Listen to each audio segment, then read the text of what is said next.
The restoration of 50,000 temples in Kashmir Valley, that not just deterministic, is evidence of the heart's instrument from us. यह है कश्मीर के 50,000 मंदिरों के पुनरुद्धार और उस पर साधी गई ऐतिहासिक चुप्पी पर एक त्वरित नज़र।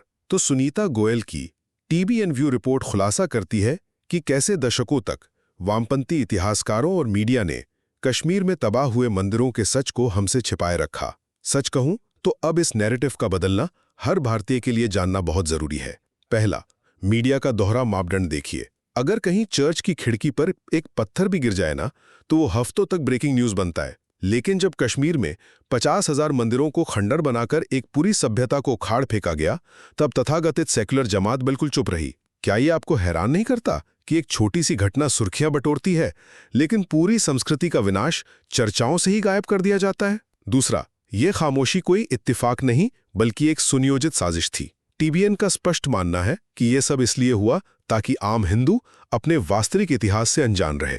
यार, ये तो बिल्कुल ऐसा है जैसे किसी का घर उसी के दिए से जला दिया जाए और फिर उसे दर्द में सिसकने तक की भी इजाजत ना दी जाए। अंत में, आज इन 50,000 मंदिरों के पुनर्निर्माण की घोषणा महज कोई सरकारी आंकड़ा नहीं है। ये तुष्टीकरण के नैरेटिव को सीधे चुनौती देने वाली एक नई वैचारिक चेतना है। जरा सोचिए, क्या ये सिर्फ ईंट पत्थरों का पुनर्निर्माण है, या सचमुच भारत अपनी खोई हुई सांस्कृतिक अखंडता और जड़ों को वापस पा रहा है? दशकों की साजिश और तुष्टीकरण के नैरेटिव को तोड़ते हुए कश्मीर में मंदिरों का ये पुनरुद्धार केवल एक निर्माण कार्य नहीं, बल्कि भारत के छिपे हुए इतिहास और उसकी सांस्कृतिक पहचान का पुनर्जागरण है। Imagine a single rock hitting a church window. Instantly, cameras flash, reporters scramble, and a shattered glass pane becomes a matter of national urgency. For weeks, news anchors dissect the event. The media machinery locks in, treating a localized act of vandalism as an immediate threat to the country's social fabric. Now, contrast that uproar with absolute silence. In the Kashmir Valley, 50,000 temples were reduced to ruins, like this stone archway. An entire civilization was violently torn from its roots. Yet the destruction of these historical sites generated zero breaking news banners and no primetime debates. This severe disparity in coverage is not a glitch in the news cycle. It points to a deliberate system of filtering what the public is allowed to care about. Look at this sweeping valley. For generations, Kashmir served as a global center of learning, philosophy, and architectural heritage. Erasing that heritage required massive, coordinated violence. Turning thousands of ancient, heavily fortified stone structures into rubble took immense logistical effort and years of sustained demolition.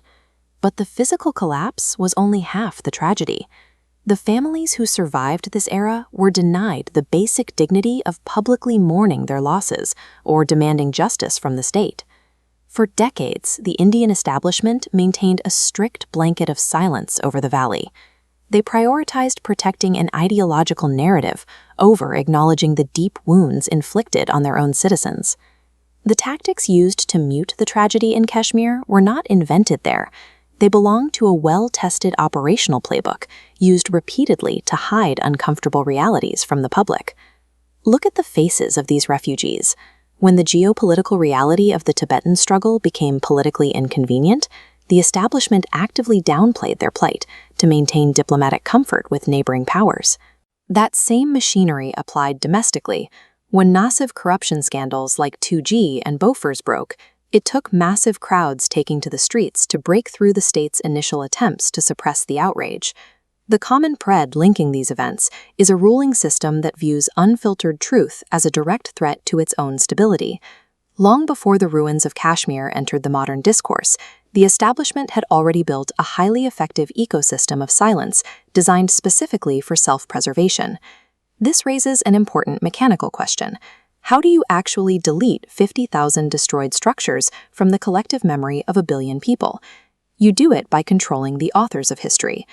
The ideological architects of this erasure were left-aligned historians and a self-appointed intellectual class who controlled the academic curriculum. They instituted a strict appeasement filter.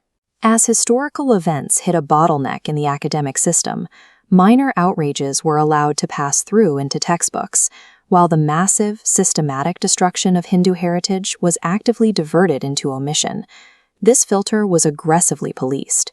Any academic or journalist who tried to bypass the omission bin to report the facts was immediately rejected and branded a threat to national secularism.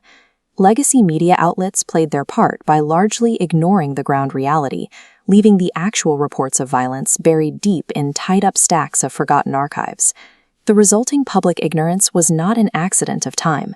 It was a highly coordinated intellectual effort to sever the majority population from the physical evidence of their own cultural history. That multi-decade campaign of silence is exactly why the recent government mandate to systematically restore all 50,000 temples in Kashmir carries so much weight. This is about unearthing physical reality. When you look at these intricate stone foundations cleared of debris, you are watching the literal excavation of history.